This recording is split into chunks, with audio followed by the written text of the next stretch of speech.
السلام علیکم ورحمۃ اللہ تعالی وبرکاتہ۔ نحمده ونصلی ونسلم علی رسولہ الکریم، اما بعد فاعوذ باللہ من الشیطان الرجیم، بسم اللہ الرحمن الرحیم۔ ان اللہ وملائکتہ یصلون علی النبی یا ایہا الذین آمنوا صلوا علیہ وسلموا تسلیما۔ اللہم صلی علی سیدنا ومولانا محمد معدن الجود والکرم وآلہ الکرام وابنہ الکریم وبارک وسلم صلاۃ وسلاما علیک یا رسول اللہ صلی اللہ تعالی علیہ وسلم۔ حضرات گرامی، سورہ بقرہ کی تفسیر شروع ہو چکی ہے۔ پہلی آیت کریمہ جس میں جو پہلا کلمہ ہے الف لام میم، اس کی تفسیر اور اس کے تعلق سے ضروری باتیں اور عقیدے کے تعلق سے کچھ اہم چیزیں اس سے پہلے بیان کی گئی کہ الف لام میم اور حروف مقطعات کے بارے میں ہمیں کیا عقیدہ رکھنا چاہیے۔ اس کے بعد ہے ذالک الکتاب لا ریب فیہ، کہ وہ بلند رتبہ کتاب جس میں کوئی شک کی گنجائش نہیں ہے۔ آیت کے اس حصے میں قرآن مجید کا ایک وصف اور ایک خوبی بیان کی گئی ہے کہ یہ ایسی بلند شان اور عظمت و شرافت والی کتاب ہے جس میں کسی طرح کے شک و شبہ کی کوئی گنجائش نہیں، کیونکہ شک تو اس چیز میں ہوتا ہے جس کی حقانیت پر کوئی دلیل نہ ہو، جبکہ قرآن پاک اپنی حقانیت اور اپنے سچ ہونے کی ایسی واضح اور مضبوط دلیلیں رکھتا ہے جو ہر صاحب انصاف اور عقل مند انسان کو اس بات کا یقین کرنے پر مجبور کر دیتی ہیں کہ یہ کتاب حق ہے اور اللہ تعالیٰ کی طرف سے نازل ہوئی ہے۔ تو جیسے کسی اندھے کے انکار کرنے سے سورج کا وجود مشکوک نہیں ہوتا، ایسے ہی اگر کوئی بے عقل مخالف قرآن پاک کے اندر شک کرے یا قرآن پاک کا انکار کرے تو اس کی وجہ سے قرآن پاک کے حق ہونے میں کوئی فرق نہیں پڑے گا، وہ اس کی عقل کا قصور ہے کہ وہ قرآن پاک کی حقانیت کو نہیں سمجھ پا رہا ہے، ورنہ قرآن پاک تو اپنی جگہ پر حق ہے اور خود اپنی دلیل آپ ہے۔ یعنی قرآن پاک ایسی کتاب ہے کہ خود قرآن پاک ہی اس کے حق ہونے کی دلیل۔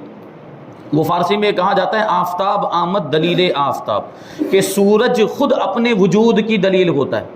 بالکل قرآن مجید بھی اسی طرح اپنے وجود کی دلیل کہ جو قرآن پاک کو پڑھے حق بھی نگاہوں سے، یعنی اناد کا، سرکشی کا، نفرت اور عداوت اور بغض کا چشمہ اتار کے اگر قرآن پاک کو حق کی نگاہوں سے پڑھے گا تو اس کو یہ اعتراف کرنا پڑے گا کہ قرآن یہ سچا کلام ہے، اللہ تبارک و تعالیٰ کا کلام۔ یہی وجہ ہے کہ ہم اور آپ سنتے رہتے ہیں، اور یہ علماء سے بھی آپ نے بات سنی ہوگی کہ بہت سے ایسے لوگ جنہوں نے اس وجہ سے قرآن پڑھنا شروع کیا تھا کہ ہم اس میں نکتہ چینی کریں گے، اس میں سے کچھ نقص نکالیں گے، کچھ ایسی خرابی نکالیں گے اور کچھ ایسی بات ہم کو مل جائے گی جس کی وجہ سے ہم کو اسلام پر اعتراض کرنے کا موقع مل جائے گا۔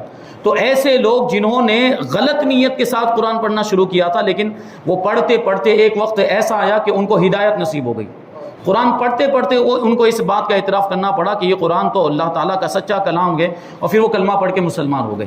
مستشرقین ایک جماعت ہے، ان کے بارے میں تھوڑی سی معلومات آپ کو ہونی چاہیے کیونکہ یہ سامنے ظاہر نہیں ہوتے۔ مستشرقین یہ ہوتے ہیں تو مغربی ممالک کے رہنے والے، ویسٹرن کنٹریز کے رہنے والے، یورپ کے یا امریکہ وغیرہ کے رہنے والے لوگ ہوتے ہیں، اور یہ قرآن اور حدیث کی، اسلام کی ایسی معلومات حاصل کرتے ہیں جیسی معلومات ہمارے علماء کو بھی نہیں ہوگی۔ غور کرنے کی بات ہے یہ کہ ایسی معلومات قرآن و حدیث کی اور اسلام کی ایسی معلومات حاصل کرتے ہیں جو ہمارے علماء جو ہیں، عام طور پر جو فارغین سند یافتہ علماء ہوتے ہیں، ان کو بھی اتنی معلومات اسلام کی نہیں ہوگی۔ یہ لوگ عیسائی ہونے کے بعد، یہودی ہونے کے بعد ایسی معلومات اسلام کی حاصل کرتے ہیں، اور اس کا مقصد کیا ہوتا ہے؟ صرف اور صرف یہ مقصد ہوتا ہے کہ اسلام کی معلومات حاصل کرنے کے بعد اسلام کی چیزوں کے ذریعے ہی، قرآن و حدیث کے ذریعے ہی اسلام پر اعتراض کریں اور اسلام کو کمزور ثابت کرنے کی کوشش کریں، اور یہ ثابت کرنے کی کوشش کریں کہ اسلام کوئی قابل اتباع مذہب نہیں، معاذ اللہ، یہ اسلام تقلید کرنے کے لائق نہیں ہے، یہ ایسا مذہب نہیں جس کو سب سے بہترین مذہب کہا جا سکے۔ یہ مستشرقین کی جماعت اب یہ کرتے کیا؟ ان کو مستشرق کیوں کہا جاتا ہے؟ مستشرق یہ بنا ہے مشرق سے، شرق سے بنا ہے۔ شرق کا معنی یہ مشرق میں یعنی ایسٹ میں جو رہنے والے ہیں، ایسٹ کے جو ممالک، یعنی ہم ایسٹ میں رہتے ہیں، دنیا کے مشرق میں رہتے ہیں، تو جو ایسٹرن ممالک ہے، یہاں ظاہر سی بات ہے اسلام کے تعلق سے بڑی جو ہے کہ گفتگو ہوتی ہے، دلائل وغیرہ کی باتیں ہوتی ہیں یہاں پہ، خاص طور پر ایسٹرن ممالک میں، عرب بھی اسی میں آتا ہے، اور ہم ہندوستان والے، ایشیا والے، جتنے بھی ممالک تقریباً، کیونکہ ایشیا بھی ایسٹ میں ہی آتا ہے، تو اب وہ آتے ہیں یہاں پر یہ مستشرقین اسلام کی یہ اتنی ساری معلومات حاصل کرنے کے بعد یہ ایسٹرن ممالک میں آتے ہیں، ایسٹرن کنٹریز میں آتے ہیں، اور پھر وہی قرآن و حدیث کے ذریعے سے اسلام پر اعتراضات کرتے ہیں. یعنی کچھ باتیں ایسی نکالتے ہیں جن کا ظاہری مفہوم کچھ اور ہوتا ہے اور ان میں گہرائی کچھ اور ہوتی ہے جو علماء ہمیں بتاتے ہیں، اور یہ اعتراض کرتے ہیں اور اسلام کو اس طریقے سے یہ غلط انداز میں اسلام کی تصویر لوگوں کے سامنے پیش کرتے ہیں.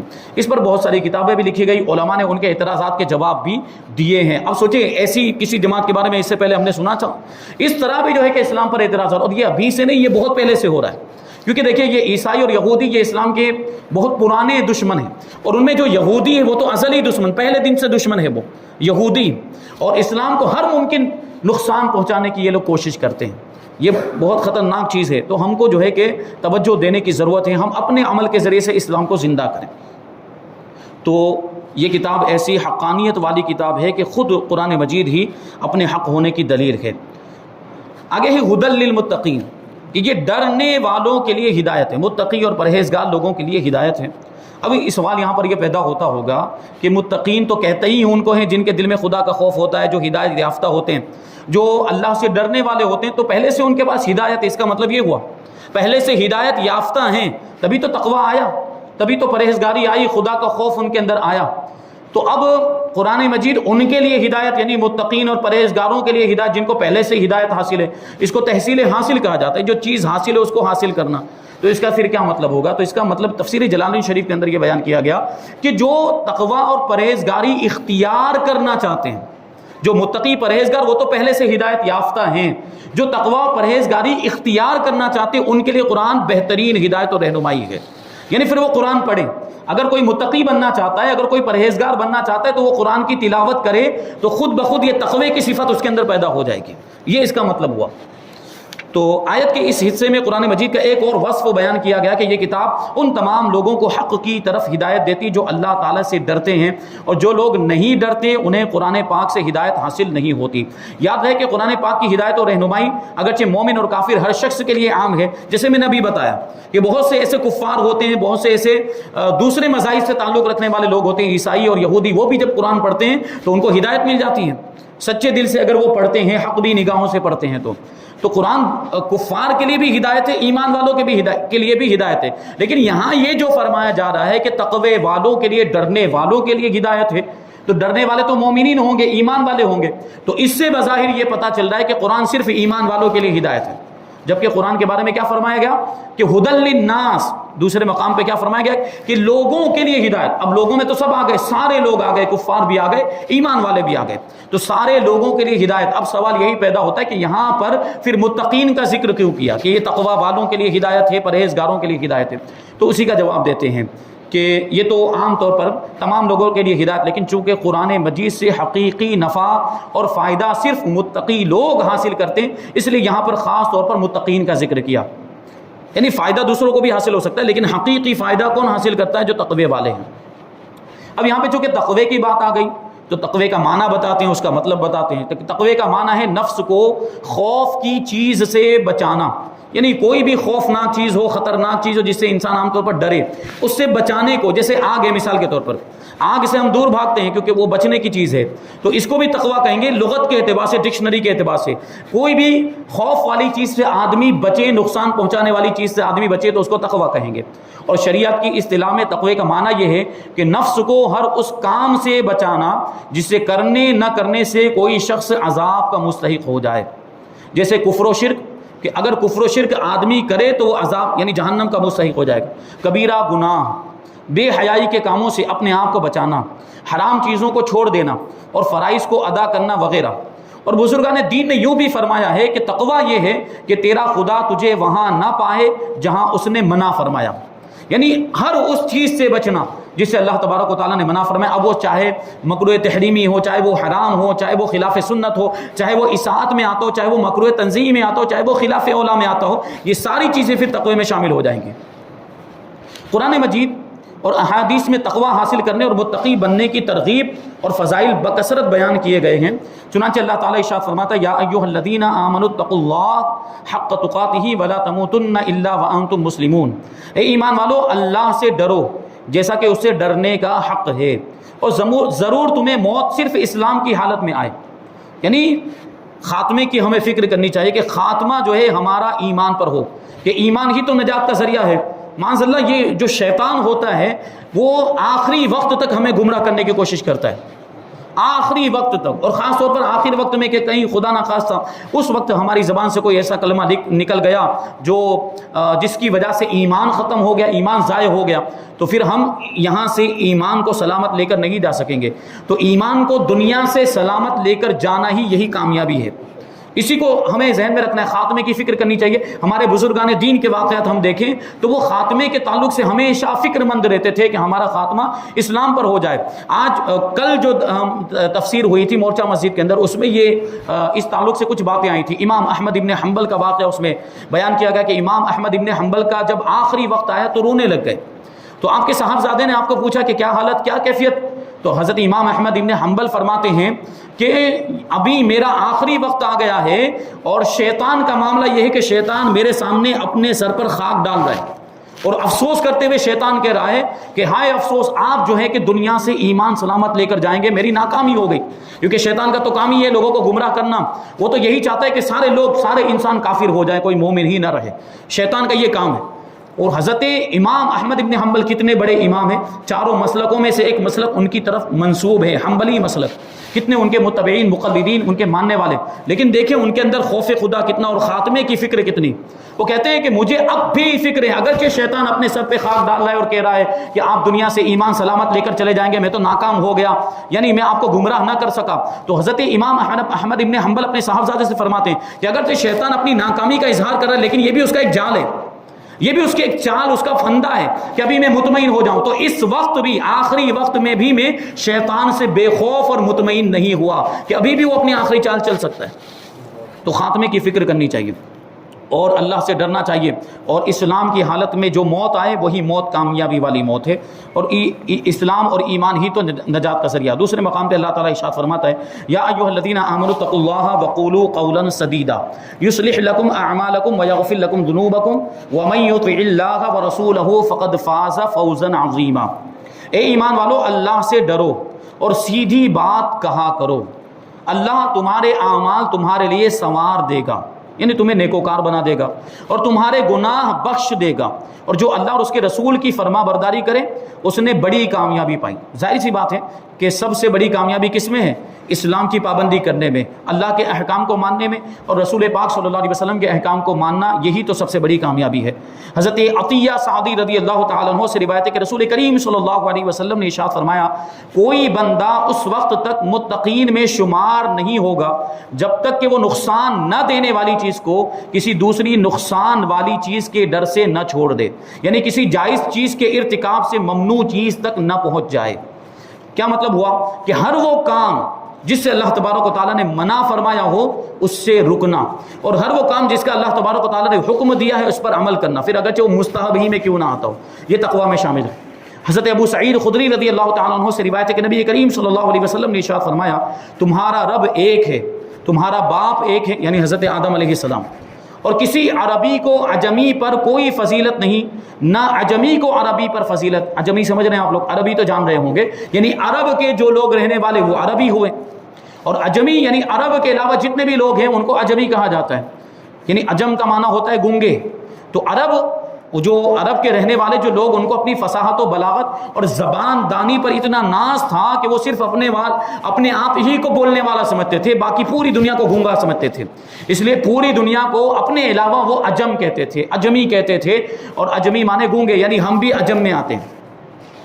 تو کسی عربی کو عجمی پر کوئی فضیلت نہیں، نہ عجمی کو عربی پر فضیلت ہے، نہ گورے کو کالے پر کوئی فضیلت، نہ کالے کو گورے پر کوئی فضیلت ہے، مگر صرف تقویٰ کی بنیاد پر، یعنی جس میں تقویٰ جتنا زیادہ ہوگا اس کا مرتبہ اتنا ہی زیادہ ہوگا۔ کیونکہ قرآن مجید میں اللہ تبارک و تعالیٰ نے کیا ارشاد فرمایا ان اکرمکم عند اللہ اتقاکم، بے شک تم میں اللہ تبارک و تعالیٰ کے نزدیک سب سے زیادہ عزت والا وہ ہے جو سب سے بڑا متقی اور پرہیزگار ہے۔ تو فضیلت جو ہے وہ تقوی کی بنیاد پر ہوتی ہے، پرہیزگاری کی بنیاد پر ہوتی ہے۔ حضرت انس رضی اللہ تعالیٰ عنہ سے روایت ہے کہ حضور پرنور صلی اللہ علیہ وسلم نے ارشاد فرمایا تمہارا رب عز و جل ارشاد فرماتا ہے اس بات کا مستحق میں ہی ہوں کہ مجھ سے ڈرا جائے. کوئی بھی انسان، کوئی بھی مخلوق اس لائق نہیں ہے کہ اس سے ڈرا جائے، اس سے خوف کیا جائے. اور یہ اللہ والوں کی شان بھی ہوتی ہے. اللہ کے ولی، اللہ کے اولیاء کے دل میں اللہ کا خوف ہوتا ہے، وہ خدا سے ڈرتے ہیں، اس لیے پھر وہ دنیا والوں سے نہیں ڈرتے. بہت سے ایسے واقعات آپ نے اللہ والوں کے سنے ہوں گے کہ وہ انسانوں سے بھی نہیں ڈرتے، بلکہ خطرناک جانور شیر وغیرہ سے بھی نہیں ڈرتے. بلکہ بعض اولیاء کرام کے واقعات میں تو یہاں تک آیا کہ وہ شیر کی سواری کیا کرتے تھے، کیونکہ ان کے دل میں خدا کا خوف تھا، پھر وہ مخلوقات سے نہیں ڈرتے. تو اللہ فرماتا ہے کہ میں اس بات کا مستحق ہوں کہ مجھ سے ڈرا جائے، کیونکہ وہی تو خالق کائنات ہے، وہی تو معبود حقیقی ہے، اسی نے تو پوری کائنات کو پیدا کیا، وہی تو ساری دنیا کا پالنے والا ہے، ساری دنیا کو رزق دینے والا وہی ہے. تو وہی اس لائق ہے کہ اس سے ڈرا جائے، کسی اور سے نہ ڈرا جائے. اور جو مجھ سے ڈرے گا، اللہ ارشاد فرماتا ہے جو مجھ سے ڈرے گا تو میری شان یہ ہے کہ میں اسے بخش دوں. جو تقوی پرہیزگاری اختیار کرے تو پھر گزشتہ گناہ اس کی وجہ سے معاف ہو جاتے ہیں. علماء نے تقوی کے مختلف مراتب بیان فرمائے ہیں، جیسے عام لوگوں کا تقوی ایمان لا کر کفر سے بچنا. عام لوگوں کا جو عوام میں سے ہوتے ہیں وہ مومن ہو جائیں اور کفر سے بچیں، یہی ان کا تقوی ہے. اور متوسط لوگوں کا تقوی احکامات کی پیروی کرنا، یعنی اللہ تعالیٰ نے جن چیزوں کے کرنے کا حکم دیا وہ کرنا، اور ممنوعات سے رکنا، یعنی اللہ تعالیٰ نے جن چیزوں کے کرنے سے منع فرمایا ان سے رک جانا. یہ درمیانی درجے کے لوگوں کا تقوی ہے. اور خاص لوگوں کا تقوی جو اللہ کے مقرب بندے ہوتے ہیں، ان کا تقوی ہر ایسی چیز کو چھوڑ دینا جو اللہ تعالیٰ سے غافل کرنے والی ہو. یہ خاص لوگوں کا، مقربین کا تقوی ہوتا ہے. اعلیٰ حضرت امام احمد رضا خان علیہ رحمت و رضوان کے فرمان کے مطابق تقوی کی 7 قسمیں ہیں. نمبر 1 کفر سے بچنا. نمبر 2 بد مذہبی سے بچنا، گمراہ ہونے سے بچنا. نمبر 3 کبیرہ گناہوں سے بچنا، بڑے بڑے گناہوں سے، جیسے چوری کرنا، غیبت کرنا، کسی کو ناحق تکلیف پہنچانا، کسی کو ناحق قتل کر دینا، کسی کا مال غصب کر لینا، جھوٹ بولنا، یہ ساری چیزیں کبیرہ گناہوں میں شامل ہوتی ہیں. پھر ہے نمبر 4 صغیرہ گناہ سے بچنا، چھوٹے گناہوں سے بچنا. نمبر 5 شبہات سے بھی پرہیز کرنا، یعنی شک والی چیز کہ یہ جائز ہوگی یا ناجائز ہوگی، اگر اس میں شک ہو تو اس سے بھی بچنا. یہ علماء جو متقین اور پرہیزگار ہوتے ہیں، بزرگان دین، ہم ان کی زندگی میں یہ چیز محسوس کرتے ہیں کہ وہ شک والی چیزوں سے بھی بچتے ہیں. اور حدیث میں آیا ہے کہ حرام وہ ہے جس کو بیان کر دیا گیا، یعنی قرآن و حدیث کے اندر جن کی حرمت آ گئی وہ حرام ہے، اور جن کے بارے میں قرآن و مجید کے اندر قرآن و حدیث کے اندر حرام ہونے کی صراحت نہیں ہے، ان کی حرمت نہیں بیان کی گئی، وہ حلال مانی جائیں گی. اور کچھ چیزیں ایسی ہیں جو ان دونوں کے بیچ میں، حلال اور حرام کے بیچ میں ہے، ان کو مشتبہات کہا جاتا ہے، یعنی شبہ والی چیزیں. جو متقی پرہیزگار ہوتے ہیں وہ شبہ والی چیزوں سے بھی بچتے ہیں. لیکن ہمارے اور آپ کے معاملات ایسے ہو گئے کہ بالکل بے احتیاطی اور کوئی توجہ نہیں. خاص طور پر یہاں پہ ایک بات عرض کرنا چاہوں گا، ذبیحے کے تعلق سے ہم بالکل احتیاط نہیں کرتے. ذبیحہ کس کا حلال ہے؟ سنی صحیح العقیدہ کا حلال ہے، جو سارے شرائط کی پابندی کے ساتھ بسم اللہ اللہ اکبر کہہ کر سنی اگر ذبح کرتا ہے جانور کو، وہ بھی حلال جانور جس کا کھانا حلال ہو، ایسے جانور کو ذبح کرتا ہے تب جا کے وہ جانور جو ہے کہ اس کا کھانا حلال ہوتا ہے. لیکن ہم اور آپ، اور خاص طور پر آج کے ہمارے نوجوان، یہ کہیں بھی کھانے چلے جاتے ہیں، کہیں بھی کسی بھی ہوٹل میں چلے گئے، کوئی احتیاط نہیں، کوئی تحقیق نہیں کر رہے ہیں کہ یہ دکان کس کی ہے، اس کا مالک کون ہے، ذبح کس نے کیا ہے. یہاں تک کہ وہابیوں اور دیوبندیوں کی دکانوں میں بھی چلے جاتے ہیں. یہ نانا واڑی لاجپور میں، نہیں معلوم آپ لوگوں کو کیا کیا معاملات ہیں. وہ پکا خبیث ہے، وہ جماعتی اور اسپانسر کرتا ہے. لاجپور میں آگے جو کپلے تھا میں مدرسہ ہے، اور اس کے پیسے جو ہے کہ وہاں پہنچتے ہیں، اس کے پیسے جو ہے کہ دابیل میں بھی پہنچتے ہیں. یہ لوگ اسپانسر کر رہے ہیں ان کے مدرسوں کو، اور ہم ایسے کہ وہاں جا کر کھانا کھا رہے ہیں، وہ بھی گوشت والی آئٹمیں کھا رہے ہیں جن کے ذبیحے کے بارے میں کچھ پتہ ہی نہیں کہ حلال ہے بھی کہ نہیں ہے. تو احتیاط کریں، خاص طور پر آج کے ہمارے نوجوان، کہ سنی کے جہاں پر ہی جائے، اگر باہر جا کر کھانا ہو، ورنہ تو گھر میں پکا یہ ساری چیزیں گھر میں بھی کھائی جا سکتی ہیں، بنوایا جا سکتا ہے گھر میں بھی، اور صحیح انداز میں، اور اچھا جو صحیح ذبیحہ ہے وہ حاصل کر کے ہم گھر میں لے کر آئیں، گھر میں بنائیں. اور تھوڑا ذائقہ نہ بھی ہوگا تب بھی ہم کھانا تو اچھا کھا ہی سکتے ہیں گھر میں، جس انداز میں بنایا جائے اس انداز میں. بہرحال پھر یہ باہر جب جاتے ہیں، یہ دوسری ایک چیز ہو جاتی ہے کہ وہ ذائقہ پیدا کرنے کے لیے بسا اوقات ٹیسٹ کو بڑھانے کے لیے کچھ ایسی چیزیں بھی اس میں شامل کر دیتے ہیں جن کے تعلق سے ہم کہا نہیں جا سکتا کہ وہ جائز ہوگی بھی کہ نہیں ہوں گی. ایسی بھی چیزیں ذائقہ بڑھانے کے لیے شامل، تحقیق نہیں تو اس کے تعلق سے کوئی بات نہیں کہی جا سکتی، لیکن تحقیق ہو جائے تو ممکن ہے کہ ایسی بہت ساری چیزیں نکلیں گی جن کا کھانا جائز ہی نہیں ہوگا. ذائقہ بڑھانے کے لیے صرف چیزوں کو شامل کر لیا جاتا ہے.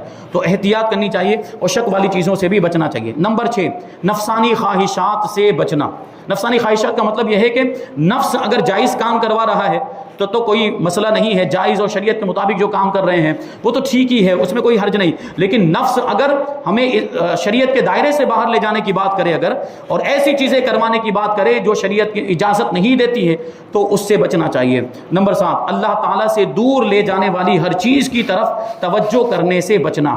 اور قرآن عظیم ان 7 مرتبوں کی طرف ہدایت دینے والا ہے، یعنی جو اس طرح کی 7 تقوی کی قسموں میں سے جس قسم کو اختیار کرنا چاہے قرآن مجید اس کی رہنمائی کرتا ہے. تو یہ اللہ تعالیٰ ہمیں متقی اور پرہیزگار بننے کی توفیق عطا فرمائے. یہ آیت نمبر 2 تک تفسیر مکمل ہو گئی. اب انشاءاللہ تبارک و تعالیٰ سورہ بقرہ کی آیت نمبر 3 کی تفسیر ہم آئندہ سماعت کریں گے. اللہ تبارک و تعالیٰ کی بارگاہ میں دعا ہے کہ جو کچھ بھی بیان ہوا اس پر ہم سب کو عمل کرنے کی توفیق عطا فرمائے اور نور قرآن سے ہم سب کے دلوں کو روشن اور منور فرمائے. وما علینا الا البلاغ. السلام علیکم.